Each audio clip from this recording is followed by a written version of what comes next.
کہ اس سٹیج پر کیوں اجازت دی؟ تو وہ سٹیج کے اندر کس کے مطابق وہ غلط تھا وہ کام. وہ کہتے ہیں محمد صلی اللہ علیہ وسلم نے اجازت دی. وہ ایک درمیان کا انٹرمیڈیٹ سٹیج تھا. اب جیسے آپ دیکھیں گے محمد صلی اللہ علیہ وسلم نے ریفارمیشن میں نماز جو دین بھی سکھانے کہا سب سے پہلے توحید کی دعوت دینا, توحید سمجھ جائے تو نماز پڑھنے کہنا, نماز پڑھنے لگے تو زکات دینے کہنا, سٹیپ بائی سٹیپ چیزیں تھی. تو آپ دیکھو گے جو ایگنوسٹک ورلڈ ہے ان کے پاس تو پروسٹیٹیوشن بھی پروہیبٹ کرنے والی کوئی بیسس نہیں ہے, کیونکہ اگر کوئی اپنی رضامندی سے کر رہا ہے اور ایک عورت رضامندی سے کر رہی ہے, وہ لوگ کس بنیاد پر اس کو غلط کہیں گے؟ مطلب اسلام کے اندر آپ یہ دیکھو گے درمیان کے سٹیج کے اندر ایک تھوڑا سا پیریڈ تھا جس کے اندر محمد صلی اللہ علیہ وسلم نے اس کے اندر ٹوٹل پروہیبیشن نہیں لایا تھا, سٹیج تھا, وہ ایک درمیان کا سٹیج تھا. اب آپ جیسے فار ایگزامپل دیکھو گے کہ وہ زمانے کے جو لوگ تھے جو یوز ٹو تھے, اس بارے میں حدیث دیکھیے کہ وہ لوگ یوز ٹو تھے اس کے اندر, اب وہ لوگوں کو سڈنلی چینج کرنے کے اندر کیا وہ کر پاتے ہیں؟ جس طرح سے الحمدللہ شراب کا پروہیبیشن آپ کو ایسی حدیث ملے گی کہ بعض ایسے صحابہ تھے جو شراب پی رہے تھے, کیونکہ شراب کا پروہیبیشن ممانعت اس وقت پہ نہیں آئی تھی. تو یہاں پہ ان سے میں ایک ریورس چیلنج کرنا چاہتا ہوں, ریورس چیلنج یہ کرنا چاہتا ہوں کہ چلو تم لوگ بھی کچھ کر کے بتاؤ. مطلب جو لوگ اس طرح کا چیلنج کرتے ہیں, جیسے میں آپ کو ایک مثال بتاتا ہوں کہ آپ کو پتا ہے امریکہ کے اندر پروسٹیٹیوشن انلیگل ہے. ہاں, صرف ایک اسٹیٹ ہے نیواڈا, اس کے اندر لیگل ہے, باقی تھرو آؤٹ امریکہ انلیگل ہے. لیکن اگر آپ اس کا ٹرن اوور دیکھو گے تو ایک پروسٹیٹیوشن بزنس کتنا بڑا بزنس ہے امریکہ کے اندر, آپ دیکھ رہے ہو یہ نیو یارک ٹائمز کی رپورٹ ہے کہ کتنا بڑا بزنس ہے پروسٹیٹیوشن, لیکن ہے انلیگل, ہے انلیگل. تو ہم کہتے ہیں ذرا بین کر کے بتاؤ, آپ بھی تو کچھ کر کے بتاؤ. محمد صلی اللہ علیہ وسلم نے 23 سال کے پیریڈ کے اندر کیا, آپ بھی کر کے بتاؤ. اور آپ دیکھو گے جیسے انڈیا کے اندر, کیا آپ کو پتا ہے انڈیا کے اندر بھی امورل ٹریفک پریونشن ایکٹ 1956 کے سیکشن 3 آپ پڑھی جو اسکرین پر ہے, اس کے تحت براثلز رکھنا, براثلز انلیگل, پھر بھی پورے انڈیا کے اندر بڑی بڑی سٹیز کے اندر یہ بہت بڑا بزنس چل رہا ہے. آپ یہ روک کے بتاؤ نا, آپ یہ روک کے بتاؤ. آپ جو کہہ رہے ہو کہ وہ 23 سال کی مدت کے اندر وہ درمیان کے سٹیج میں کیوں اجازت دی, درمیان کے سٹیج کے اندر ایسے کیسے اجازت دے سکتے تھے؟ الاؤڈ ہے, اسلام میں الاؤڈ نہیں ہے. اتفاق ہے یونانیمس سے, محمد صلی اللہ علیہ وسلم نے فرمایا میری امت گمراہی میں جمع نہیں ہوگی, میری امت اتفاق کرے گی تو گمراہی میں جمع نہیں ہوگی, یعنی کہ جب پوری امت کسی چیز میں یونانیمس سے وہ چیز غلط نہیں ہوگی. تو ہم دیکھتے ہیں یہاں پر اتفاق ہے اور پورے کلیئر حدیث میں نے سامنے بتایا. اور آپ کو بتاؤں کہ وہ پچھلے زمانے کی اگر بات دیکھوں گے جو انہوں نے کہا نا وہ عورتوں کا کیا, وہ عورتوں کا کیا, یہ صرف عورتوں کا معاملہ نہیں تھا, مردوں کا معاملہ نہیں تھا, عورتوں کا بھی معاملہ تھا. جیسے آپ اس حدیث میں دیکھیے, یہ حدیث مسند احمد میں ہے اور حدیث صحیح مسلم کی کنڈیشنز کے مطابق صحیح ہے, یعنی وہ ایک صحیح حدیث ہے, شیخ شعبہ پر نوٹ کیسے چیکنگ کیا ہے. تو اس کے اندر آتا ہے کہ ایک جنگ کی بات ہے. تو یہ حدیث دیکھیے, استمتعوا من هذه النساء, محمد صلی اللہ علیہ وسلم نے اجازت دی کہ تم چاہو تو استمتعوا من هذه النساء, یہ جو عورتیں ہیں ان سے تم چاہو تو استمتعوا, استمتعوا یعنی کہ فائدہ اٹھاؤ, جو استمتاع والا وہ ورڈ ہے جو یوز کیا جاتا ہے, فائدہ اٹھاؤ, جو متاع کے لیے استعمال کیا جاتا ہے. اب قال, صحابی رسول کہتے ہیں قال والاستمتاع عندنا یوم التزویج, کہ اس وقت پر ہمارے لیے استمتاع ورڈ ہم نکاح ہی سمجھتے تھے اس سے. قال فاردنا ذلك على النساء, تو ہم گئے ان عورتوں کے پاس, یہ وہ ٹیمپرری درمیان کے دور کی بات ہے. فابینا الا نضرب بیننا وبینہن اجلا, انہوں نے انکار کر دیا, کہا کہ ایک کنڈیشن پر کہ اگر ٹائم تھوڑے فکس ٹائم کی اگر تم کرنا چاہتے ہو تو میں اجازت دوں گی. وہ عورتیں بھی تھی اس میں انوالوڈ, اس ٹائپ کی عورتیں تھیں, ان کا بھی پرٹیکولر لیول ہوگا, اسٹینڈرڈ ہوگا, جو زمانے کے اندر, زمانے جاہلیت کے اندر وہ کئی ساری چیزوں میں ٹرانزیشن کر کے چینج ہو کر آئے. تو یہ اس زمانے میں چلتا تھا, وہ عورت کہہ رہی ہے. اب قال فذكرنا ذلك للنبي صلی اللہ علیہ وسلم, پھر وہ لوگ آئے اور آ کر کے محمد صلی اللہ علیہ وسلم نے سے پوچھا, تو انہوں نے کہا افعل, تو پھر کرو. قال فانطلقت انا وابن عم لی, اور یہ لوگ پھر آگے بڑھے اور آ کر کے انہوں نے وہ متع میرج کی. اور پھر اس کے آخری حصے میں آتا ہے کہ وہ اس کے آخر میں اس کی پروہیبیشن کے تعلق سے وہی آئی اور محمد صلی اللہ علیہ وسلم نے اس کو حرام قرار دیا, اس کو پروہیبٹ کیا. تو یہاں پہ یہ چیز دیکھیے, یہ ایک وزڈم ہے. اب دیکھیے پھر ایک بار جب انیشیل جنریشن نے چھوڑ دیا متع, پھر بعد والوں کے لیے تو ایزی ہو جاتا ہے. وہ شروع کے لوگ تھے, انہوں نے جب شراب پینا چھوڑ دیا, اب بعد والوں کے لیے چھوڑنا آسان ہو جاتا ہے. فرق پڑتا ہے کہ نہیں پڑتا ہے؟ اسی لیے قرآن کی آیت ہے سورہ بقرہ سورہ 2 verse 137, فَإِنْ آمَنُوا بِمِثْلِ مَا آمَنْتُمْ بِهِ فَقَدِ اهْتَدَوْا, اگر وہ لوگ ایمان لائے جیسے تم لوگوں نے ایمان لایا ہے, تم یعنی تم صحابہ نے, تو وہ ہدایت پر ہے. یعنی بعد والوں کو پہلے والوں کو یعنی صحابہ کو فالو کرنے سکھایا گیا. کیوں؟ کیونکہ ایک سامنے لیونگ رول ماڈل ہو گیا ایک کمیونٹی کا, جس نے شراب بھی چھوڑ دیا تھا, جس نے متع بھی چھوڑ دیا تھا. اور آپ یہ چیز کے تعلق سے دیکھ سکتے ہو, تو میں آگے پوچھ رہا ہوں کہ بعض لوگ جو اس کے اندر کاؤنٹر کوشچن پوچھتے ہیں، جو اس کے اندر پوچھا گیا کاؤنٹر کوشچن وہ یہ ہے کہ جو اللہ نے اجازت دی کیا وہ محمد صلی اللہ علیہ وسلم نے منع کیا؟ تو نہیں، محمد صلی اللہ علیہ وسلم خود کی مرضی سے نہیں بولتے ہیں. یہ قرآن کی آیت ہے سورہ 53 verse 3 and 4 کہ وہ انہوں نے جو کچھ بتایا وہ گاڈ کے ریولیشن وحی کے تحت، اللہ کی طرف سے جو وحی آتی تھی، جو ریولیشن آتا تھا اس کے تحت انہوں نے کہا. وما ينطق عن الهوى، وہ اپنے خواہشات سے نہیں بولتے. ان هو الا وحی یوحى، یہ وہی ہے جو ان پر نازل ہوئی ہے. تو آپ دیکھ رہے ہو تینوں سٹیج میں ضروری تھا کہ محمد صلی اللہ علیہ وسلم زندہ رہتے. شراب کے بھی سٹیجز میں وہ زندہ رہتے، شراب حرام ہو جاتا ہے، اس کے بعد جا کے ان کا انتقال ہوا. متع کے اندر بھی جو تینوں سٹیجز ہے محمد صلی اللہ علیہ وسلم دنیا میں رہے موجود، یہاں تک کہ متع ٹوٹلی حرام ہو گیا. تو آپ دیکھ سکتے ہو. اچھا، کاؤنٹر کوشچنز جو پوچھے جاتے ہیں میں اس کا بھی جواب ساتھ میں دے رہا ہوں تاکہ ایسا نہ ہو کہ کوئی کہے کہ اچھا یہ حدیث تو ہے. تو ایک حدیث بتائی جاتی ہے عمران بن حسین رضی اللہ عنہ کی، صحیح بخاری کی، کہ وہ کہتے ہیں کہ محمد صلی اللہ علیہ وسلم نے منع نہیں کیا، لیکن عمر رضی اللہ عنہ کی طرف اشارہ کر کے کہہ رہے ہیں کہ وہ انہوں نے منع کیا متع. یہ کون کہہ رہے ہیں؟ عمران بن حسین، صحابی ہے، وہ بھی کمپینین آف دا پروفیٹ ہے صلی اللہ علیہ وسلم. لیکن ایک دوسری حدیث ہے جس کے اندر ڈیٹیل مل جاتی ہے، جس کے اندر آتا ہے حدیث نمبر 1226 میں کہ یہ کس متع کی بات ہو رہی ہے. ایکچولی اس زمانے میں دو متع تھے، ایک تھا متع آف ویمن اور ایک تھا متع آف حج، یعنی کہ عورتوں کے ساتھ متع کرنا، ٹیمپرری میرج کرنا، یہ پروہیبٹ کر دیا گیا. اور ایک حج کے اندر متع یعنی کہ انجوائبل حج، یعنی حج کے اندر ایک حج ہوتا ہے جس کے اندر آپ نے جب احرام پہنے، شروع سے پہنے وہ لاسٹ تک پہنے رہیں گے، درمیان میں اتار نہیں سکتے، جو ہے حج قران. لیکن حج تمتع جسے حج متع بھی کہا گیا ہے، اس کے اندر عمرہ ختم کرنے کے بعد احرام اتار دیں گے تو تھوڑے وہ پروہیبیشن جو ہے احرام جو وائٹ کپڑے ہوتے ہیں اس کی جو ممانعت رک جاتی ہے اور مطلب لفٹ اپ ہو جاتی ہے، نارمل کپڑوں میں آ گئے، پھر حج کے دنوں میں پھر سے پہن لیں گے. تو اسے حج تمتع کہتے ہیں. تو حج تمتع جو ہے، جو متع حج ہے، اس کی اجازت ہے. تو آپ دیکھیں گے کہ اس کی جو متع حج کے تعلق سے یہ آیت ہے سورہ بقرہ کی آیت نمبر 196، فمن تمتع بالعمرہ. ہاں، تو اللہ تعالیٰ نے کیا فرمایا کہ جو عمرہ کو مکمل کرتا ہے، ملاتا ہے الحج، اس کے بارے میں آگے بتایا گیا ہے. اور اس کے اندر اللہ سبحانہ وتعالیٰ نے اس کے اندر جو بتایا ہے، اللہ سبحانہ وتعالیٰ نے جو بتایا ہے، فمن لم یجد فصیام ثلاثۃ ایام من الحج وسبعۃ اذا رجعتم تلک عشرۃ کاملہ. تو یہاں پہ یہ تمتع جو دیا ہے، تمتع، ہاں، جو تمتع کرتا ہے بالعمرہ الی الحج، حج کے اندر عمرہ کو حج میں اس طرح سے تمتع کے ساتھ یہ ملاتا ہے، تو یہ متع حج کے بارے میں یہ آیت ہے جو علماء بتاتے ہیں سورہ بقرہ کی آیت نمبر 196. اور یہ متع پرمیسبل ہے. تو عمران بن حسین کی حدیث پہ واپس آتے ہیں. اس حدیث کے اندر کیا دیا ہے؟ ہاں، اس حدیث میں کیا دیا ہے آپ دیکھ رہے ہو کہ اس کے اندر ایک حدیث جو ہے اس کے اندر بتایا گیا ہے، جو ڈیٹیل نام کے ساتھ دیا گیا ہے کہ یہاں پر حج کی بات ہو رہی ہے. جمع بین حجۃ و عمرۃ، یہ ورڈ دیکھیے، جمع بین حجۃ و عمرۃ، کہ یہ حج اور عمرہ کی ملانے کی بات ہو رہی ہے. اور عمر رضی اللہ عنہ نے یہ جو متع حج ہے اس کو منع کیا تھا. عمران بن حسین کی حدیث جو وہ لوگ بتاتے ہیں وہ حدیث متع عورتوں کی متع کے تعلق سے نہیں ہے، وہ متع حج کے تعلق سے ہے.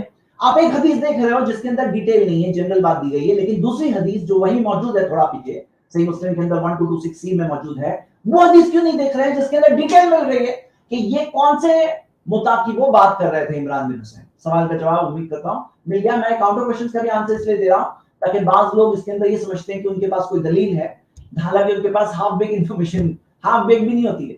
ہاں، چلیے ایک اور کاؤنٹر کوشچن جو پوچھا جاتا ہے کہ قرآن میں اجازت ہے، قرآن میں، اور یہ آیت بتائی جاتی ہے سورہ نساء کی سورہ 4:24. اور ہاں، اس کی تفسیر میں بعض مفسرین نے کہا ہے کہ یہ جو فمستمتعتم بہ یہ متع کے تعلق سے تھا، لیکن آپ اگر ابن کثیر دیکھو تو انہوں نے بتایا کہ فمستمتعتم بہ منہن، کہ جو تم اس میں انجوائے کرو ان کے ساتھ، فاتہن اجورہن فریضۃ، تو انہیں ان کا اجورہن، ان کو پیمنٹ دو، فریضۃ یہ فرض ہے، یعنی پیمنٹ دینا فرض ہے.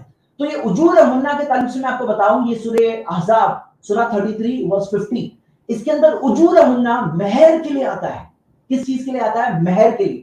یعنی جو نکاح کرتے ہیں نا، آپ کو پتا ہوگا مسلمز جب نکاح کرتے ہیں ایک مہر دینا پڑتا ہے، ہسبینڈ دیتا ہے وائف کو، وائف سے دہیج لینا نہیں، یہاں پر ہسبینڈ دے گا وائف کو مہر کی رقم.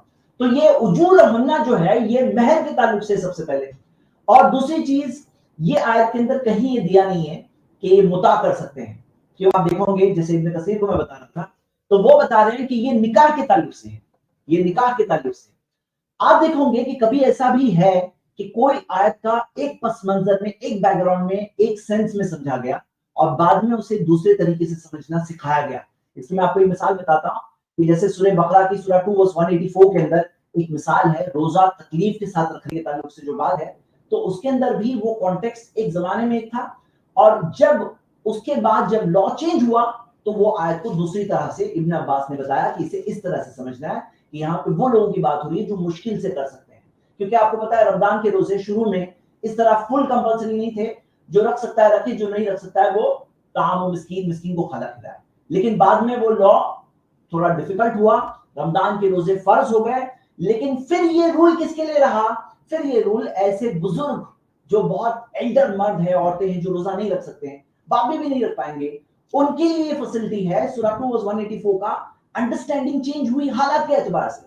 تو میں بتانا چاہ رہا ہوں یہ آیت جو بتائی جا رہی ہے سورہ 4 verse 24، اس سے یہ بات پتہ چلتی پہلے تو یہ نکاح کے تعلق سے ابھی، اور فمستمتعتم سے جو انٹرپریٹیشن ایک زمانے میں وہ رہا ہوگا جیسے بعض مفسرین کہتے ہیں، لیکن بعد میں جا کر جب اس کی ممانعت آ گئی تو اب یہ پڑھ کر کے یہ نکاح کے بارے میں بات ہو رہی ہے، جیسے کہ ابن کثیر نے اس بات کو ایکسپلین کیا ہے جیسے کہ ہم دیکھ سکتے ہیں. تو یہ اس بارے میں دوسرے سوال کا جواب ہے کہ قرآن میں اجازت ہے، تو قرآن میں ایسی اجازت، ایکسپلسٹ اجازت کہیں موجود نہیں ہے. ایک ٹیمپریری طور پر ایک اجازت ایک وقت کے لیے تھی. جیسے اب میں آپ کو سمپل بات بتا رہا ہوں، بھائی دنیا میں چینج لانا ہے نا آپ کو، ریفارم ایسے ہی لایا جاتا ہے. اگر آپ کہو سوئچ آف کرنے کی جگہ، سوئچ آف کرنے کی جگہ فوراً کر لو چینج ہو جائے، ویسے نہیں ہوتا ہے. اور کوئی آبجیکشن اٹھا رہا ہے وہ شخص بیوقوف ہے جو ڈرگ ڈی ایڈکشن سینٹر کے باہر کھڑے ہو کر بول رہا ہے کہ ایسے نہیں ہوتا ہے، تو وہ شخص بیوقوف ہے جو سمجھتا نہیں ہے کہ کیسے چینجز لائے جاتے ہیں، ہاں کیسے سدھار لایا جاتا ہے.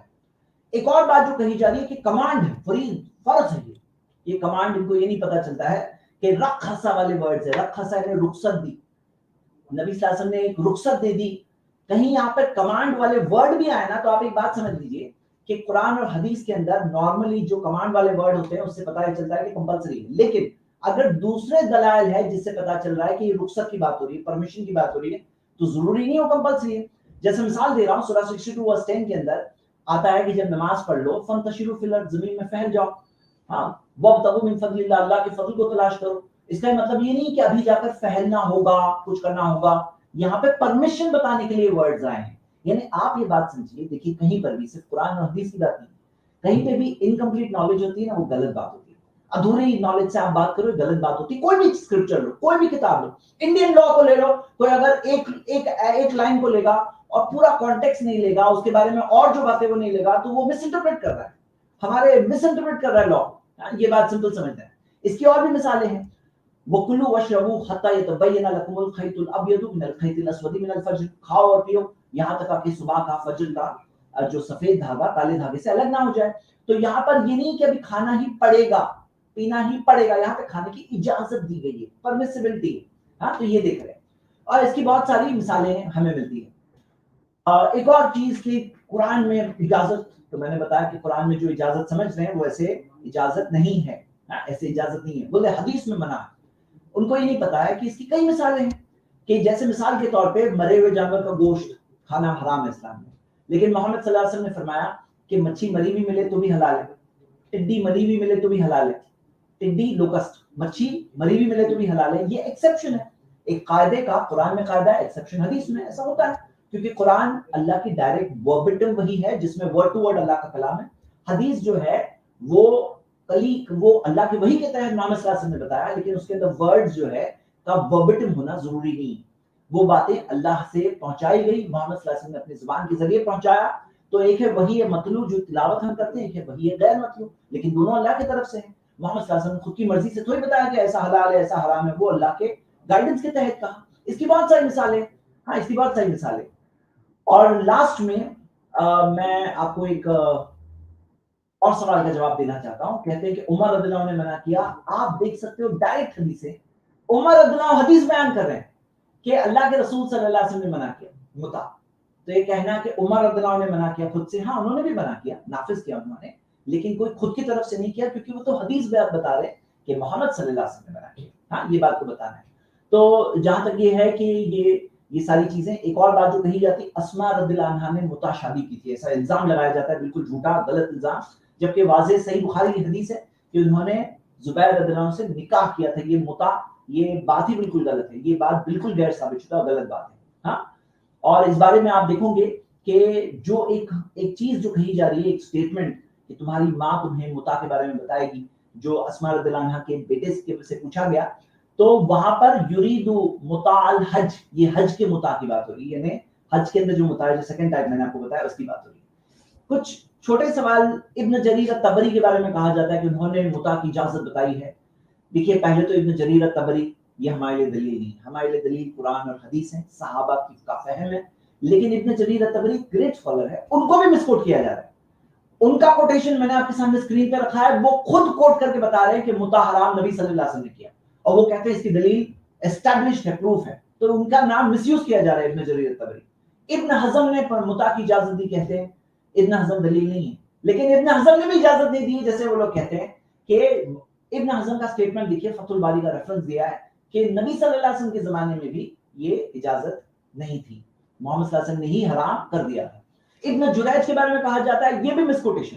مطلب یہ فائنل چیز کے لاسٹ میں ہم یہ بات سمجھیں گے, فائنل چیز کے لاسٹ میں یہ بات سمجھیں گے کہ ان کے پاس آبجیکشن ریئل نہیں ہے, اور آبجیکشن کو سپورٹ کرنے کا ان کا خود کا پروف بھی کوئی ریئل نہیں ہے. یہ ہم نے فرسٹ سوال کا جواب دیا, تھوڑا سا لمبا تھا یہ, باقی سوال تھوڑے انشاءاللہ شارٹر ہے. چلیے ہم آج کا سیکنڈ سوال لیتے ہیں. حرام ہے, یہ بات تمام لوگ جانتے ہیں, لیکن اگر کسی نے بت پرستی کر لی تو کیا وہ مسلمان نہیں رہ جاتا ہے؟ کیا وہ جہنم میں جائے گا؟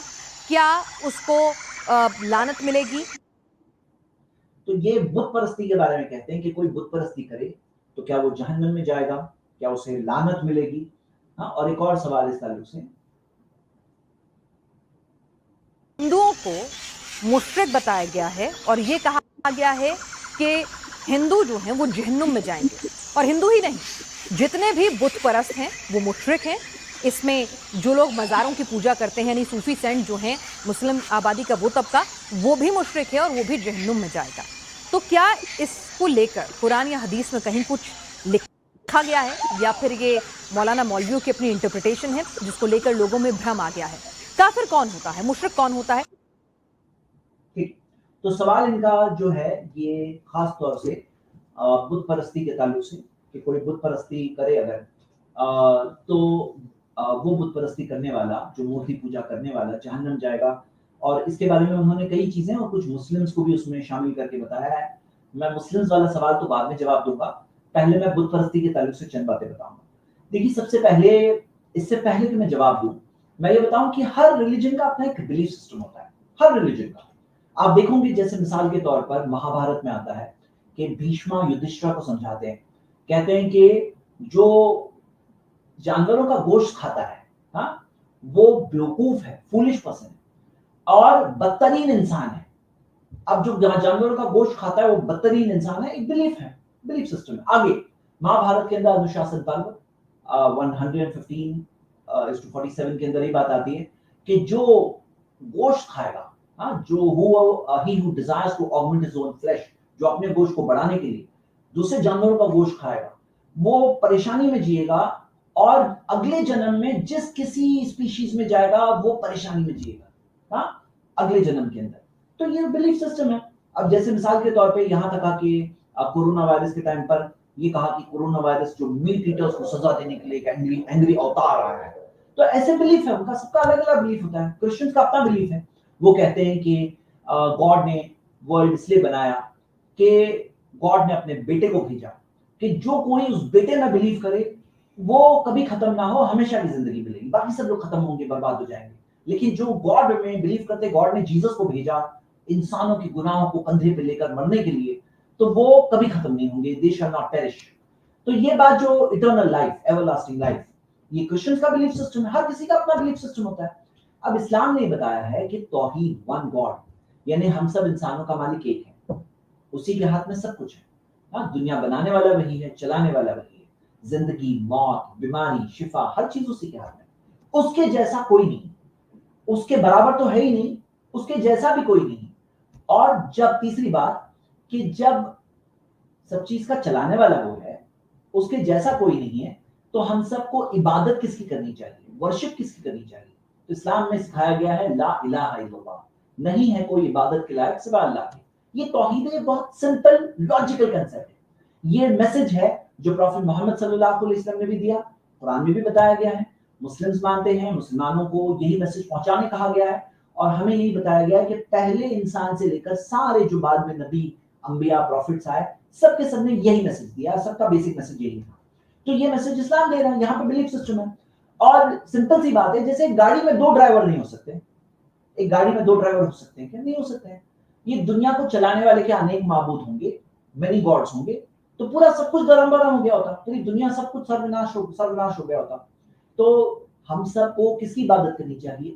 وہ ایک مالک ہے نا جو کریٹر ہے، اس کی ورشپ کرنی چاہیے. جو کریشن ہے، مخلوق ہے، اس کی ورشپ نہیں کرنی چاہیے. یہ بیسک میسج ہے.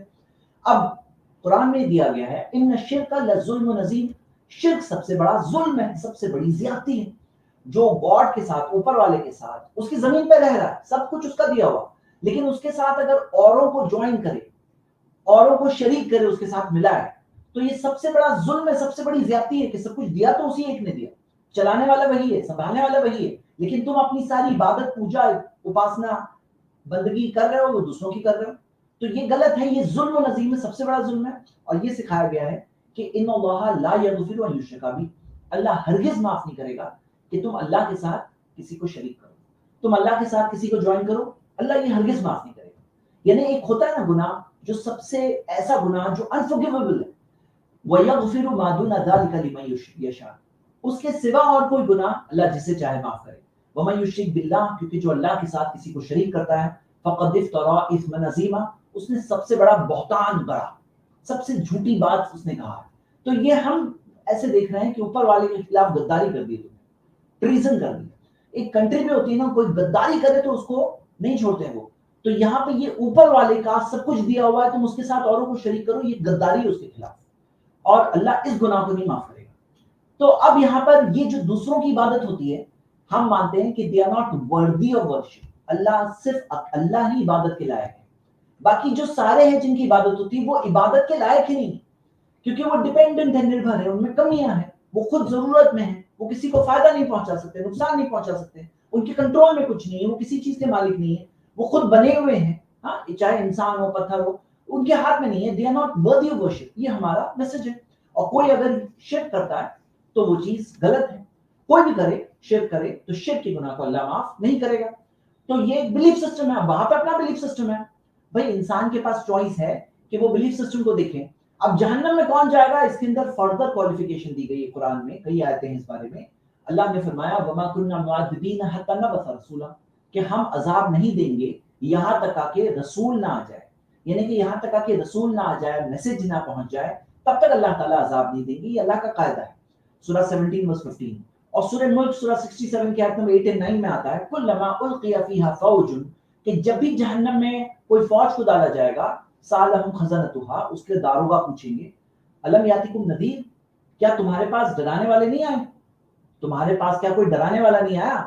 قالوا بلا قد جاءنا نذیر، تو لوگ جو جہنم میں جا رہے ہوں گے وہ کہیں گے ہاں ہمارے پاس ڈرانے والا آیا، فکذبنا، ہم نے اسے جھٹلا دیا. تو یہ بات جس کو میسج نہیں ملا اس کا الگ معاملہ ہے، لیکن جس کو میسج ملا اس نے سمجھا، اس نے انکار کیا، اس نے جھٹلایا، تو کیا لگتا ہے رسپانسبلٹی نہیں ہے کیا؟ اس کی رسپانسبلٹی نہیں ہوتی. تو جیسے وَيْلٌ يَوْمَئِذٍ لِّلْمُكَذِّبِينَ، اس دن بدبختی ہے، جو کہا نا لعنت ہے، بدبختی ہے کس کے لیے؟ جھٹلانے والوں کے لیے، جو صحیح چیز دیکھ کر کے انکار کرتے ہیں، جھٹلا دیتے ہیں. دیکھیے سورہ نساء سورہ 4 آیت نمبر 115 میں آتا ہے من بعد ما تبین لہ الہدی، حق واضح ہونے کے بعد بھی، کلیئر ہونے کے بعد بھی کوئی انکار کرتا ہے تو اس کے لیے کیا ہے؟ اللہ تعالیٰ نے کہا کہ اس کے لیے جہنم اللہ تعالیٰ نے رکھا ہے. کہ حق واضح ہو گیا، کلیئر ہو گیا، انکار کیا تو رسپانسبلٹی نہیں ہوگی. کیا ہم انسانوں کو گریٹفل نہیں ہونا چاہیے؟ تو جو ان کا سوال ہے جہنم ہے، اور یہ چیز کے تعلق سے بعض لوگ بولتے ہیں یہ ان کو برا لگتا ہے. لیکن پہلی بات تو یہ ہے، آپ دیکھو سب کے اپنے اپنے بلیف سسٹمز ہوتے ہیں. اسلام نے بتایا اور وہ بلیف ہے جو کوئی بھی انسان سمجھ سکتا ہے کہ کیا ہم سب کو گریٹفل نہیں ہونا چاہیے؟ کہ آپ سوچو کہ ہمارے اوپر اپکار کتنے ہیں اوپر والے کے، احسان کتنے ہیں. وَإِن تَعُدُّوا نِعْمَتَ اللَّهِ لَا تُحْصُوهَا، اگر تم اللہ کی نعمتوں کو گننا چاہو تو گن نہیں سکتے. تم اتنے اپکار ہیں، اتنے احسان ہیں، تو اتنے سارے احسان ہیں ہم پر، تو پھر کیا ہم لوگوں کو گریٹفل نہیں ہونا چاہیے؟ یہ بات ایک بنیادی بات ہے. اور آخر میں ایک بات پوچھنا چاہتا ہوں کہ یہ چیز میں ہم جو ہیں وہ ہیں کلیئر کٹ. کیا ہم انسان اتنے میچور نہیں ہیں کیا کہ ایک دوسرے کے ساتھ بات کر سکے ڈفرینسز؟ کیونکہ بعض لوگ کیا ہے نا, وہ کہتے ہیں نہیں بھائی دھارمک بھاونا کو ٹھیس پہنچنی نہیں چاہیے. ٹھیس پہنچنا, انسلٹ کسی کا نہیں کر سکتے. جو جس کا ورشپ کرتا ہے, اس کی عبادت کرتا ہے, قرآن میں منع کیا گیا کہ ان کا انسلٹ مت کرو. سورہ نام سورہ 6 آیت نمبر 105. لیکن کیا ہم لوگ آپس میں ڈسکس نہیں کر سکتے کہ مجھے جو پتا ہے صحیح ہے میں آپ کے سامنے رکھوں, آپ کو جو پتا ہے آپ میرے سامنے رکھو, جو صحیح چیز ہے ہم لوگ مل کے فالو کریں گے انشاءاللہ. تو کیا ہم انسان آج بھی اتنے میچور نہیں ہوئے؟ ایسے شارٹ ٹیمپر قسم کی باتیں کمنٹس کیوں ہوتی ہیں؟ ایسے شارٹ ٹیمپر کہ تم کہتے ہو ہم سب جہنمی ہیں. بھائی ہاں ہم مانتے ہیں کہ جو شرک کرے گا اللہ اس گناہ کو نہیں معاف کرے گا. مرنے کے بعد زندگی ہے, رسپانسبلٹی ہے, پرینام آنے والا ہے, پریکشا کا پرینام آنے والا ہے. پرینام کے اندر جس نے شرک کو گناہ کیا, سمجھا, انکار کیا, کذبنا, وہ کہتے ہیں ہم نے جھٹلایا, بات دیکھا, سمجھا, انکار کیا, اللہ نے عقل دی تھی, دماغ دیا تھا سوچنے کے لیے, لاسٹ میں پرینام ملے گا اور جہنم کی آگ ہے اس کے لیے, کیونکہ انسانوں کے کاموں کا نتیجہ آنے والا ہے. دیکھو یہ بات کوئی میری بات نہیں کہ میں آپ کے سامنے بولوں یا کوئی ایک انسان کی بات, یہ ریئلٹی ہے لائف کی کہ امتحان کا رزلٹ آتا ہے, چھوٹے چھوٹے امتحان کا آتا ہے. یہ اتنا بڑا امتحان زندگی کا چل رہا ہے, اس کا کوئی رزلٹ نہیں آئے گا. تو جو لوگ بولتے ہیں نا سب صحیح ہے, یہ بھی صحیح ہے, ایک گاڈ بولو, 3 گاڈز بولو, 35 کروڑ بولو, سب صحیح ہے. آئیڈل ورشپ غلط بولنا بھی صحیح ہے, صحیح بولنا بھی صحیح ہے. گاڈ انسان بنتا ہے یہ بھی صحیح ہے, گاڈ الگ الگ گاڈ انسان نہیں بنتا یہ بھی صحیح ہے. میں کہتا ہوں آپ سوچو, یا تو ایک گاڈ صحیح ہے, یا تو 3 گاڈ صحیح ہے, یا تو 33 صحیح ہے, یا 33 کروڑ صحیح ہے. سب صحیح نہیں ہو سکتے نا. یا تو بت پرستی صحیح ہے یا تو غلط ہے. اب جو لوگ کہتے ہیں کہ یہ سب صحیح ہے, کسی کو بھی غلط مت بولو. آج کچھ لوگ اس تھاٹ کے ہوتے ہیں, بولے کہ سب سب سب صحیح ہے. اور مجھے ان کے جو سوال باز دکھ رہے تھے نا, یہ وہ لوگوں کو اپیل کرنے کی کوشش کر رہے ہیں جو مانتے ہیں کہ کسی کو بھی غلط مت بولو. لیکن میں کہہ رہا ہوں کہ ہم انسان ابھی تک اتنے میچور نہیں ہوئے کہ ہم اپنے ڈفرینسز کے بارے میں بھی ادب کے ساتھ, رسپیکٹ کے ساتھ بات کر سکتے ہیں. کیوں نہیں کر سکتے ہیں بھائی؟ تو ہم جو بلیو کرتے ہیں وہ بلیو کرتے ہیں. اسلام میں ہم مسلم جو بلیو کرتے ہیں اپ فرنٹ کلیئر کٹ سامنے ہے ہم کیا بلیو کرتے ہیں, کلیئر کٹ.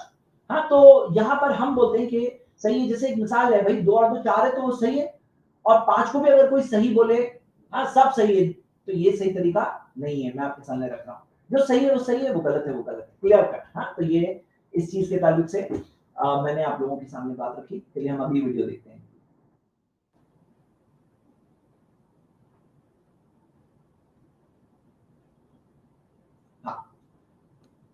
جا کر چادر چڑھا سکتا ہے, ہم ریسپیکٹ کر رہے ہیں نا, میں وہی کہہ رہی ہوں, درگاہ پر جا کر چادر چڑھا سکتا ہے, اس کا بلیف ہو سکتا ہے درگاہ میں. ہو سکتا ہے اگر وہ بجرنگ بلی کو مانتا ہو تو وہ کسی درگاہ پر جا کر بھی چادر چڑھائے, اپنی دعا مانگے اور وہاں پر جا کے اپنی شردھا وہاں بھیٹ کرے. اور بہت سارے ہندو جو ہیں یہاں پر نظام الدین درگاہ میں بھی جاتے ہیں اور اجمیر شریف بھی جاتے ہیں.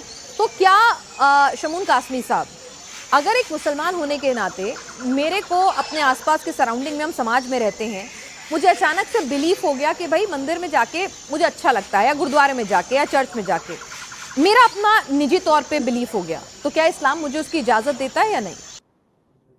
نہیں, اجازت نہیں دیتا, کیونکہ جہاں پر ایک مالک کو چھوڑ کر اوروں کی ورشپ ہوتی ہے تو وہ چیز تو غلط ہے نا.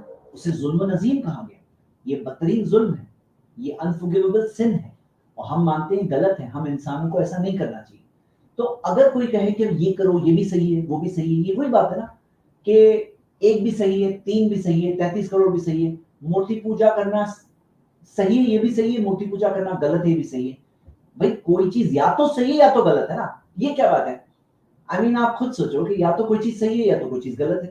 دونوں صحیح کیسے ہو سکتے ہیں؟ یہ بھی صحیح ہے یہ بھی صحیح ہے, تو نہیں, ہم لوگ اس طرح کی چیزوں میں نہیں بلیو کرتے ہیں.